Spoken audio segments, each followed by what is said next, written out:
Student ये exercise 2.7 के जितने भी क्वेश्चंस आपको कराए गए हैं, ठीक है, इसकी एक फ़ाइल जो है वो आपको डिस्क्रिप्शन में इसका लिंक मिल जाएगा। वहाँ से आप ये फ़ाइल डाउनलोड कर लें और इसकी अच्छे तरीके से प्रैक्टिस करें, ठीक है। उसका लिंक जो है वो आपको डिस्क्रिप्शन के अंदर मिल जाएगा, वहाँ से आप डाउनलोड करें ज़रा। अस्सलाम वालेकुम स्टूडेंट, आज हम डिस्कस करने जा रहे हैं एक्सरसाइज 2.7 एंड क्वेश्चन नंबर 1।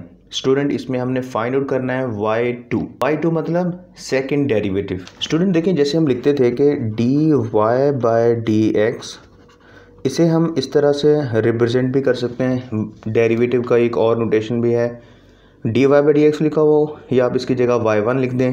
तो इस क्वेश्चन के अंदर हम y1 ज़्यादातर यूज़ करने वाले हैं, ठीक है। और इसी तरह देखें, अगर मैं इसी का डबल डेरिवेटिव लूँ, अभी आपको क्वेश्चन में ज़्यादा क्लियर हो जाएगा। d² y/dx का स्क्वायर इज़ इक्वल टू, मैं इसे लिख सकता हूँ y2। इसी तरह अगर इसकी पावर हम 3 लिखते तो यहाँ पे आपके पास डेरिवेटिव भी कौन सा आना था, 3, ठीक है।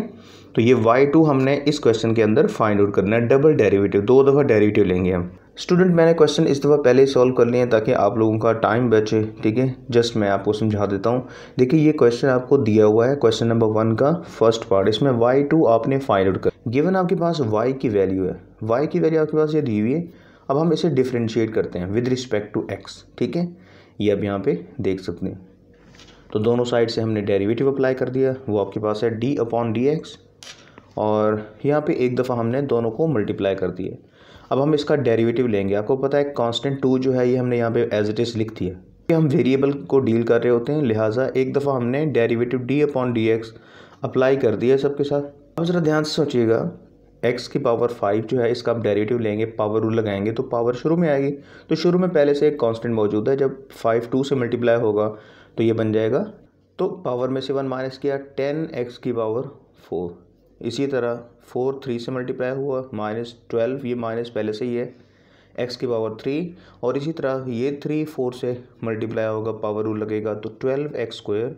और x का डेरिवेटिव आपके पास क्या आ जाएगा स्टूडेंट, 1। और इसी तरह 2 का कांस्टेंट है क्योंकि 2, उसका डेरिवेटिव आपके पास आ जाएगा 0। ये तो आपने फर्स्ट डेरिवेटिव यहाँ पे कंप्लीट करके उसका आंसर आपने ये इस तरह से लिख दिया। ये y1 मतलब dy/dx एक डेरिवेटिव अभी कंप्लीट हुआ है, लेकिन हमें क्या चाहिए, हमें तो y2 चाहिए, dy/dx स्क्वायर चाहिए। तो स्टूडेंट देखें, फिर हम क्या करेंगे, इसे हम डबल डेरिवेटिव लेंगे, दोबारा से डिफ्रेंशिएट करेंगे। सो d/dx हम उसी डेरिवेटिव का दोबारा से डेरिवेटिव लेंगे जब। तो स्टूडेंट देखें, अब जो आपके पास आंसर आया हुआ था फर्स्ट डेरिवेटिव का, उसका जब आप दोबारा डेरिवेटिव लेने जा रहे हैं तो डायरेक्ट यहाँ पे देखें पावर रूल दोबारा से अप्लाई करेंगे। ये 4 जब शुरू में आएगा तो 10 से मल्टीप्लाई होकर 40 हो जाएगा। x की पावर 4 है तो वो x की पावर क्या बन जाएगी, 3। 12 जब 3 से मल्टीप्लाई होगा तो 36 हो गया, पावर रूल अप्लाई किया, और 2 12 से मल्टीप्लाई हुआ तो बन गया 24x। कांस्टेंट 1 है, इसका डेरिवेटिव आपके पास है 0। तो ये आपके पास फाइनली आ रहा है आंसर। आपके पास है क्वेश्चन नंबर 1 का थर्ड पार्ट है, इसमें हम y2 मतलब के डबल डेरिवेटिव फाइंड आउट करते हैं। तो इसमें स्टूडेंट देखें, सिंपल आपके पास है y = x² प्लस 1/√x। तो आप सबसे पहले क्या करेंगे, x की पावर 1/2 लिखेंगे ताकि पावर की फॉर्म में हम इसको लिख सकें। तो x की पावर 1/2, और ये जो नीचे लिखा हुआ इसे हम जब ऊपर लिखेंगे तो x की पावर -1/2। अब हम इसका डेरिवेटिव लेंगे, y का डेरिवेटिव लेने के लिए हमने d/dx से मल्टीप्लाई कर दिया, ठीक है। तो अब देखें, ये dy/dx को मैं लिख सकता हूँ y1। अब इसके ऊपर आप पावर रूल अप्लाई करें, ये पावर 1/2 शुरू में आ जाएगी, पावर में से 1 माइनस किया तो आपको पता है 1/2 में से 1 माइनस करेंगे तो -1/2 बचेगा। इसी तरह नेक्स्ट देखें, ये माइनस पावर जो है शुरू में आ जाएगी, तो -1/2 यहाँ पे ये आ गया, पावर में से 1 माइनस किया स्टूडेंट, ये बन जाएगा आपके पास -3/2। सो इसमें 1/2 कॉमन आ रहा है, सो हमने 1/2 कॉमन ले लिया। x की पावर -1/2 माइनस x की पावर -3/2, ये आपके पास आ गया फर्स्ट डेरिवेटिव, यहाँ पे कंप्लीट हो रहा है। बट हमारा टारगेट जो है वो है y2 फाइंड आउट करना, ठीक है। जो भी आंसर आ रहा है फर्स्ट डेरिवेटिव का, नेक्स्ट आप उसी के ऊपर डेरिवेटिव अप्लाई करेंगे। सो y1 के ऊपर डबल डेरिवेटिव अप्लाई करने का मतलब होता है, स्टूडेंट देखें, y1 का जब आप डेरिवेटिव लेंगे तो आपके पास आएगा y2, और कीजिएगा दोबारा से हम क्या करेंगे, पावर रूल लगाएंगे। देखिए 1/2 कांस्टेंट है, इसे हमने बाहर ही रखा, -1/2 शुरू में आ जाएगा, पावर में से 1 माइनस करेंगे तो -3/2 हो जाएगा। ये पावर दोबारा से जब शुरू में आएगी तो माइनस माइनस प्लस 3/2। अब जस्ट हम इसको करेंगे सॉल्व, जो सिंपल मैथमेटिक्स हम यूज़ कर रहे हो। ज़रा गौर कीजिएगा, हमने क्या किया, पावर नेगेटिव थी तो इसे नीचे ले आए तो पावर प्लस में हो गई। ये भी हमने इस तरह से लिखा। ऐसा हम लिख क्यों रहे हैं, क्योंकि देखें ये पावर कम है, 3/2 है, ये 5/2। अब हम बड़ी पावर जो है ना वो एलसीएम लेंगे, तो आप इसको ज़रा अलहदा से भी सॉल्व कर सकते हैं। ठीक है, देखें जब इन दोनों में से हमने x की पावर 5/2, तो 2 जो है इसमें, ये जो 2 कांस्टेंट नज़र आ रहे हैं, ये भी हमने यहाँ पे एलसीएम के तौर पे लिया। अब इसको कॉमन बाहर भी ले सकते हैं, कोई फ़र्क नहीं पड़ेगा इससे। x की पावर 5/2 स्टूडेंट देखें, जब हम एलसीएम लेते हैं ना, तो देखें इसमें x की पावर 3/2 है। आप बखूबी जानते हैं 3/2 को अगर हम x से मल्टीप्लाई करें तो 1 जब ऐड करेंगे तो फिर बनेगा x की पावर 5/2। इसका मतलब इसकी कमी है अभी। जब ये इस पे डिवाइड होगा, ठीक है, तो इसका मतलब ये हुआ कि x बाकी बच जाएगा, x ऊपर जाके मल्टीप्लाई हुआ, -1 से जब मल्टीप्लाई x हुआ, और इसी तरह ये तो एज इट इज़ हैं तो 3 ऊपर आ गया। स्टूडेंट देखें 2 से मल्टीप्लाई हुआ 4 बन गया। सेकेंड डेरिवेटिव मतलब कि डबल डेरिवेटिव का आंसर ये आपके सामने। ये था आपके पास क्वेश्चन नंबर 1 का थर्ड पार्ट। क्वेश्चन नंबर 1 में सिर्फ ये 2 ही पार्ट दिए हुए हैं। ठीक है, अब हम चलते हैं नेक्स्ट क्वेश्चन नंबर 2 की तरफ। स्टूडेंट देखिए ये आपके पास है क्वेश्चन नंबर 2 का फर्स्ट पार्ट जो है, इसके 2 पार्ट हैं बेसिकली, तो आपके सिलेबस में एक ही पार्ट दिया हुआ है। तो ये आसान सा क्वेश्चन है, इसमें आप सिंपल प्रोडक्ट रूल लगाते हैं, और अगर आपको याद नहीं है तो मैं आपको बता देता हूँ कि एक्सपोनेंशियल फंक्शन का डेरिवेटिव हम कैसे लेते हैं। देखिए आपको पता है, अगर आपके पास एक एक्सपोनेंशियल फंक्शन हो, आप इसका डेरिवेटिव लेना चाहते हैं, मतलब कि पावर जो है वो वेरिएबल की फॉर्म में हो, तो आप इसे एक दफ़ा एज इट इज़ लिख देंगे, ठीक है, जिसका आप डेरिवेटिव लेना चाह रहे हैं। और फिर आगे जो है वो पावर जो आपको नज़र आ रही है ना एक्सपोनेंट, इसका फर्दर डेरिवेटिव -1 आ जाए, क्योंकि x का 1 आता है और -x का क्या आ जाएगा, -1। तो ये आपके पास सिंपली जो है वो -e⁻⁻x आपके पास इसका आंसर। तो ज़रा गौर कीजिएगा, हम यहाँ पे देखते हैं कि हमारे पास फंक्शन दिया हुआ है y=x² मल्टीप्लाई e⁻⁻x। तो ये आपके पास एक फंक्शन है। ठीक है, अब हम इसे करते हैं सॉल्व। तो देखें हम सबसे पहले इसे डिफरेंशिएट की फॉर्म में लेके चलेंगे। हम लिखेंगे d/dx × y, और इसी तरह ये फंक्शन। तो ज़रूरी नहीं है कि आप इसको फर्स्ट रखें, इसे आप इसको फर्स्ट, हमने फर्स्ट रख लिया और इसे हमने सेकंड रख लिया। प्रोडक्ट रूल क्या कहता है, first as it is derivative of second, first as it is derivative of second, ये second, plus second as it is derivative of first. Change कर दिया हमने उसको। अब इसका डेरिवेटिव मैंने आपको पहले ही बताया, exponential function as it is आ गया, फिर पावर का डेरिवेटिव ये -1 अलहदा से लिखा हो। अक्सर स्टूडेंट ये भूल जाते हैं ये -1 लिखना, तो सारे का सारा क्वेश्चन गलत हो जाता है यहाँ पे। तो e⁻⁻x² का डेरिवेटिव आपके पास आ गया 2x, लेकिन दोनों में e⁻⁻x दोनों कॉमन आ रहे हैं, तो फिर आपने यहाँ पे इसका कॉमन ले लिया।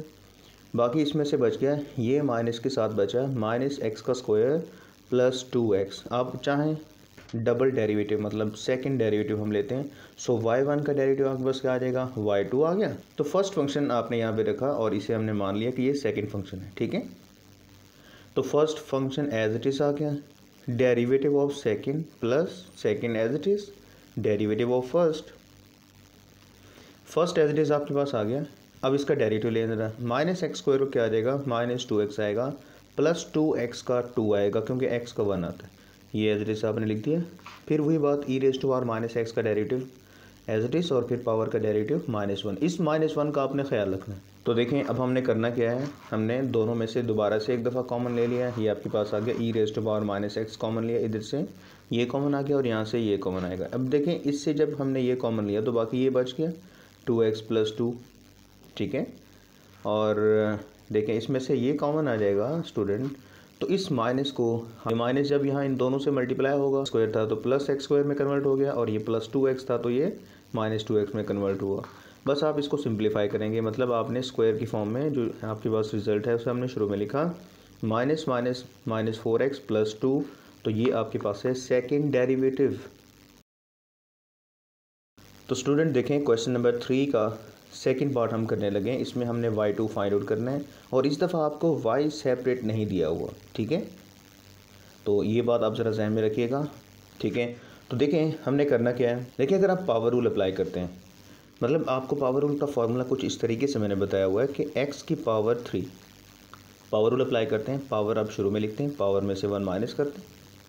फिर अगला स्टेप आपके पास होता है उसके बेस का, मतलब कि x का फर्दर डेरिवेटिव, तो ये हो जाता है 1, तो हमारे पास बाकी जो आंसर बचता है 3x का स्क्वायर। अगर हम ज़रा ध्यान से देखें, अगर हमारे पास इसकी जगह होता वाई क्यूब, हम इसका डेरिवेटिव लेंगे ना तो पावर रूल लगाएंगे, पावर शुरू में आ जाएगी, पावर में से 1 माइनस करेंगे।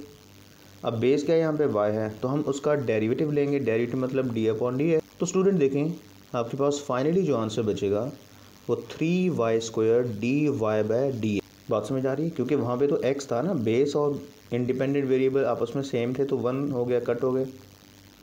यहाँ पे ऐसा नहीं है। तो अब आपको पता है कि आप dy/dx को आप क्या लिख सकते हो, y1 भी लिख सकते हैं, इसे आप y1 भी लिख सकते हैं। ये बात ध्यान में रखिए। जरा गौर कीजिएगा, हमारे पास है x cube minus y cube और is equal to a cube. ठीक, हम दोनों साइड से इसे डिफ्रेंशिएट करते हैं, d/dx से मल्टीप्लाई करते हैं इधर भी, क्योंकि ये कांस्टेंट है। स्टूडेंट ये भी मिस्टेक कर जाते हैं कि यहाँ पे भी पावर रूल लगा देते हैं। स्टूडेंट ये कांस्टेंट है, तो कांस्टेंट की पावर कुछ भी हो तो उसका आंसर 0 ही आएगा। तो देखिए एक्स क्यूब का जो आंसर है 3x² बच गया और बेस का डेरिवेटिव 1 हो गया, जो मैं आपको पहले बता चुका हूँ। वाई क्यूब है ना, तो 3y², फिर y का फर्दर डेरिवेटिव। ये इस तरह कलर मार्कर में इसलिए लिखा हुआ है ताकि आप इस पॉइंट को अच्छी तरह समझ सकें। यहाँ पे अक्सर स्टूडेंट मिस्टेक करते हैं, तभी ये हाईलाइट कर दिया गया। तो 3 कॉमन लिया। अब देखें dy/dx को हमने क्या लिख दिया, y1 लिख दिया, क्योंकि ये इस तरह से बेहतर लगेगा। हम जा रहे हैं y2 की तरफ। अब हम इस y1 को सेपरेट करेंगे, फर्स्ट डेरिवेटिव सेपरेट होगा तो y2 मिलेगा ना।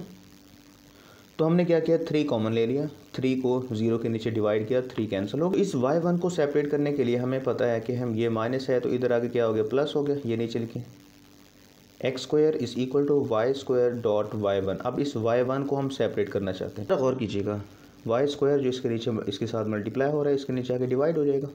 तो x² over y² is equal to y1। तो हमने लिख दिया कि ये फर्स्ट डेरिवेटिव आपके, हमारे पास ये रिजल्ट है। दोनों साइड से d/dx मल्टीप्लाई कर दिया, ये y1 तो बन जाएगा y2।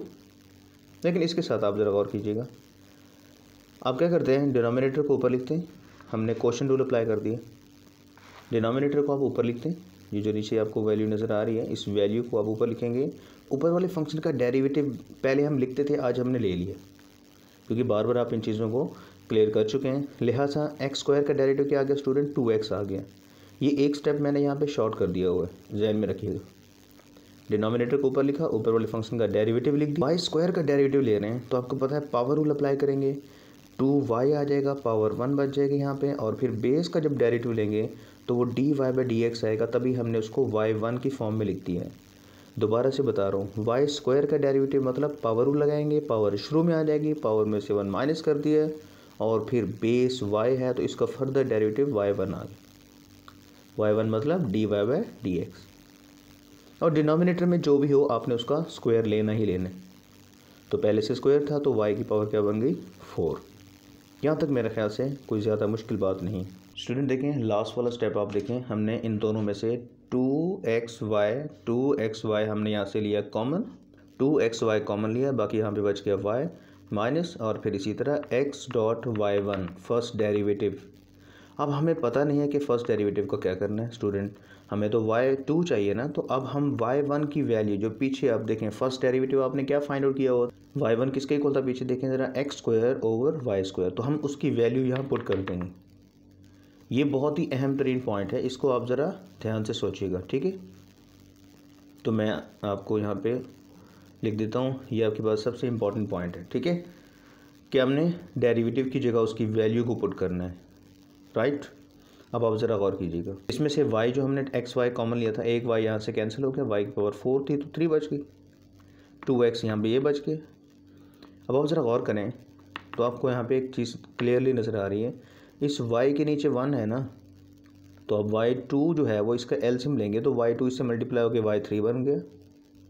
ये x² से मल्टीप्लाई हुआ तो x³ बन गया, ये y² एलसीएम वाला आ गया। और नीचे ये है, जब ये दोनों आपस में मल्टीप्लाई होंगे तो फिर y की पावर बनेगी आपके पास स्टूडेंट y। मतलब देखें अगर हम यहाँ पे गौर करें तो y की पावर 3 माइनस x की पावर 3, अब हमने y² whole divided by y की पावर 3, ये हमने यहाँ पे एज इट इज़ लिख दिया। अब आप ज़रा गौर करें -2x, अब ये माइनस कहाँ से आ गया, हमने माइनस कॉमन ले लिए ताकि इसकी जो तरतीब है वो ठीक हो जाए। तो -x³ था तो वो प्लस में कन्वर्ट हो गया और प्लस वाला माइनस में कन्वर्ट। नीचे इन दोनों को मल्टीप्लाई किया y5 हो गया। अब स्टूडेंट आप ज़रा क्वेश्चन की तरफ जाएंगे तो आपको वहाँ पे क्वेश्चन में क्या नज़र आ रहा है, x cube minus y cube is equal to a cube. तो हमने ये a क्यूब इन दोनों की जगह पे लिख दिया ताकि और इसको शॉर्ट बनाया जाए। तो इस टोटल की जगह हमने लिख दिया a क्यूब, तो -2x मल्टीप्लाई हुआ a क्यूब से, तो ये आपके पास होल डिवाइडेड बाय क्या स्टूडेंट, आपके पास y5। तो इसी तरह ये आपके पास फाइनली आंसर। स्टूडेंट देखें ये आपके पास क्वेश्चन नंबर 3 का 5th पार्ट है जो आपके सिलेबस में दिया हुआ है। आपने सिंपली क्या करना है, इसका सेकंड डेरिवेटिव फाइंड आउट करना है, ठीक है, जिसको आप डबल डेरिवेटिव भी कहेंगे। जरा गौर करें, हम दोनों साइड से d/dx से मल्टीप्लाई कर देते हैं, ठीक है। अब मैंने आपको पहले भी एक बात बताई है कि इसमें जो भी आपको थोड़ा सा इशू होने वाला है वो वाई स्क्वायर या वाई का डेरिवेटिव के साथ। तो एक्स स्क्वायर का डेरिवेटिव हमने लिया 2x आगे, वाई स्क्वायर का डेरिवेटिव क्या आएगा 2y डॉट y1। क्यों बता चुका हूँ, फिर भी एक दफ़ा बता देता हूँ। देखें वाई स्क्वायर को आपने लिखा इस, तो आपको पता है पावर रूल अप्लाई करें, 2 शुरू में आ जाएगा, फिर पावर में से 1 माइनस किया। भाई आपने नेक्स्ट बेस का भी तो डेरिवेटिव लेना है, तो बेस का डेरिवेटिव हम y1 क्यों लिख देते हैं, मतलब इस तरह से होगा। अगर आप ज़रा इसे ध्यान से और देखें, 2 पावर शुरू में लिखी, पावर में से 1 माइनस किया, फिर बेस का डेरिवेटिव क्या आ जाएगा dy/dx। तो मैं dy/dx की बजाय मैं इसको क्या लिख रहा होता हूँ y1। बस आप इस पॉइंट को ज़रा ध्यान से सुनिएगा, बात समझ आ रही। 2y इंटू dy/dx, मैं इसको y1 भी कह सकता हूँ। अच्छा एक और बात, अब देखें अगर आपके सामने लिखा हुआ 2fy, तो क्या करेंगे आप 2f को आप इस तरह से लिख देंगे, y का डेरिवेटिव हम लेंगे तो आपके पास आ जाएगा 2f। अब मैं इसको क्या लिख सकता हूँ y1 भी लिख सकता हूँ। तो ये आप ज़रा तो देखिए एक्स स्क्वायर का डेरिवेटिव आ जाएगा 2x, वाई स्क्वायर का आपके पास आ रहा है 2y, फिर बेस का डेरिवेटिव y1, ठीक है। dy/dx जो मैंने आपको समझाया 2gx है, 2gx, x का डेरिवेटिव 1 हुआ तो बाकी बच गया 2g। 2fy का अभी मैंने आपको बताया 2f यहाँ पे लिखा, और y का डेरिवेटिव हमने लिखा y1, ये y1 लिखा हुआ है। c क्योंकि कांस्टेंट है, इसका डेरिवेटिव 0 हुआ तो 0 का वैसे भी हमने 0 लिया। अब हमने करना क्या है, क्योंकि हमें y2 चाहिए तो हमें सबसे पहले y1 को सेपरेट करना पड़ेगा, फिर उसका डबल डेरिवेटिव लेना पड़ेगा। तो हमने क्या किया, 2 से सबको डिवाइड कर दिया, इधर भी 2 0 से डिवाइड, ठीक है, 0 को 2 पे डिवाइड किया, इधर भी सबको कॉमन लेके डिवाइड करें, ऐसे ही करें, बात एक ही, ठीक है। तो 2 यहाँ से ख़त्म हुआ।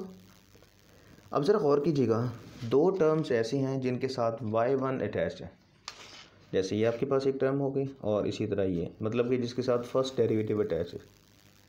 अब हम काम करते हैं, इन दोनों को एक साथ लिखते हैं। इसमें से y1 अगर हम कॉमन लें तो स्टूडेंट यहाँ पे बचेगा y प्लस f बच गया, y प्लस f इन दोनों में से कॉमन लिया। अब x प्लस g ऐसे फंक्शन है जिनके साथ y1 नहीं है तो वो राइट साइड पे आ जाएंगे, जब इस साइड पे आएंगे तो नेगेटिव हो जाएंगे। x प्लस g यहाँ पे आ गया ओवर दिस, ये आपके पास आ गया फर्स्ट डेरिवेटिव, ठीक है। अब हम फाइंड आउट करना चाहते हैं सेकंड डेरिवेटिव। अब हम ज़रा यहाँ पे बहुत ही एहतियात से काम लेंगे, ठीक है। छोटी से छोटी मिस्टेक आपके 5 नंबर के लॉन्ग क्वेश्चन को बर्बाद। तो देखिए y1 का डेरिवेटिव आपके पास क्या आएगा y2 आएगा, और इसी तरह ये नेगेटिव साइन को मत भूलिएगा जो ऊपर आपने कॉमन लिया हो, ये क्वोशिएंट रूल अप्लाई होगा, मतलब कि नीचे वाले फंक्शन को आपने ऊपर एज इट इज लिखा, ऊपर वाला फंक्शन में x का डेरिवेटिव 1 आ गया, g कांस्टेंट 0 हो गया, 1 यहाँ तक हो गया। नीचे वाला फंक्शन ऊपर एज इट इज लिखा, ऊपर वाले फंक्शन का डेरिवेटिव ये हो गया माइनस।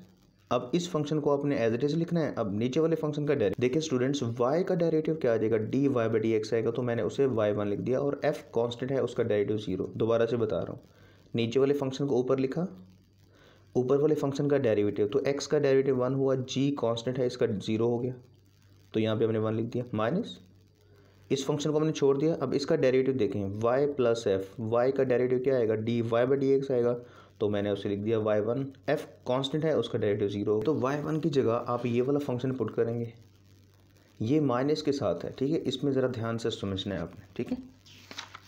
y1 का क्या करना है ज़रा गौर कीजिएगा, y1 की जगह मैंने ये वाली वैल्यू जब पुट की है, y1 की जगह जब मैंने ये वाली वैल्यू पुट की है ऊपर जो दी हुई है, तो देखें क्या है, ये आपके पास बड़ी ब्रैकेट में आपको इस तरह से मैंने देखा।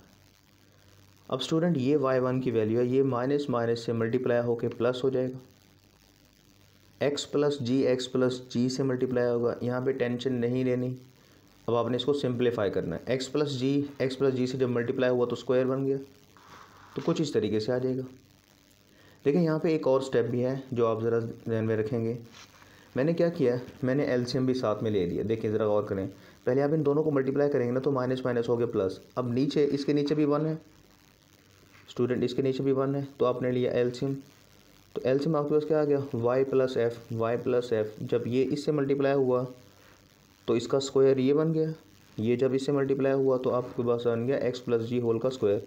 ये डिनोमिनेटर जब इस एलसीएम से मल्टीप्लाई हुआ तो वाई प्लस एफ होल की पावर 3 बन जाए। अगर मैं ये एलसीएम ले लूँ, ठीक है, वाई प्लस एफ मैंने ले लिया यहाँ पे एलसीएम, तो ये एलसीएम इससे मल्टीप्लाई होगा क्योंकि इसके नीचे 1 है, तो ये स्टूडेंट बन जाएगा वाई प्लस एफ होल का स्क्वायर, क्योंकि ये सेम है। माइनस माइनस ये प्लस हो गए हुआ तो ऊपर एक्स प्लस जी होल का बन गया आपके पास स्क्वायर।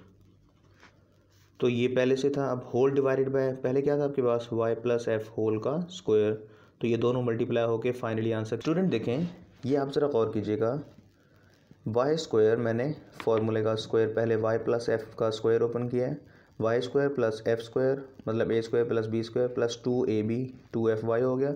सेकंड भी मैंने फार्मूला ओपन कर दिया ये नीचे। अब इसमें करना क्या है, अब और क्या करना चाहते हैं, देखिए आप ज़रा जाएंगे जल्दी से क्वेश्चन की तरफ, तो आपको क्वेश्चन में एक चीज़ नज़र आएगी। देखिए ये आपके सामने लिखा हुआ है x square plus y square plus 2gx plus 2fy plus c is equal to 0। अब आप इसको कुछ सिंप्लीफाई कर सकते हैं, मतलब एक्स स्क्वायर मैंने ज़रा तरतीब से लिखा plus y square plus 2gx plus 2f, ठीक है, यहाँ पे आप y भी लिख दें प्लस 2fy, ठीक है, प्लस 2fy। यहाँ से यहाँ तक अगर मैं इसे इस तरह से लिखूँ x square plus y square plus 2gx plus 2fy is equal to c को जब मैं इधर ले जाऊँगा तो क्या बनेगा माइनस सी। मतलब अगर मैं सादा से लफ्ज़ों में ये बात कहूँ तो यहाँ से मुझे एक बात समझ में आ रही है, x square plus y square plus 2fy यहाँ तक मैंने लिख लिया। अब इस सी को मैं लिख देता हूँ माइनस सी। ये देखें इसकी जगह मैं माइनस सी पुट कर सकता हूँ। तो आप ज़रा गौर कीजिएगा, हमने यही काम तो किया। हमने क्या किया, x square plus y square plus 2gx plus 2fy plus g square plus f square. अब हमने इस टोटल फंक्शन की जगह क्या पुट कर दिया माइनस सी, क्योंकि ये आपको यहाँ पे नज़र आ रहा है। तो देखें इस टोटल फंक्शन की जगह माइनस सी आ गया plus g square plus f square यहाँ पे लिख दिया। अब स्टूडेंट क्या करेंगे, इस माइनस को अंदर मल्टीप्लाई कर दो, तो ये माइनस सी जो था वो प्लस सी में कन्वर्ट हो गया, तो बाकी आपके पास ये फाइनली आंसर आ गया, राइट। तो नेक्स्ट आपके पास क्वेश्चन नंबर 4 के 2 पार्ट हैं, वो भी अभी हम सॉल्व कर लेते हैं।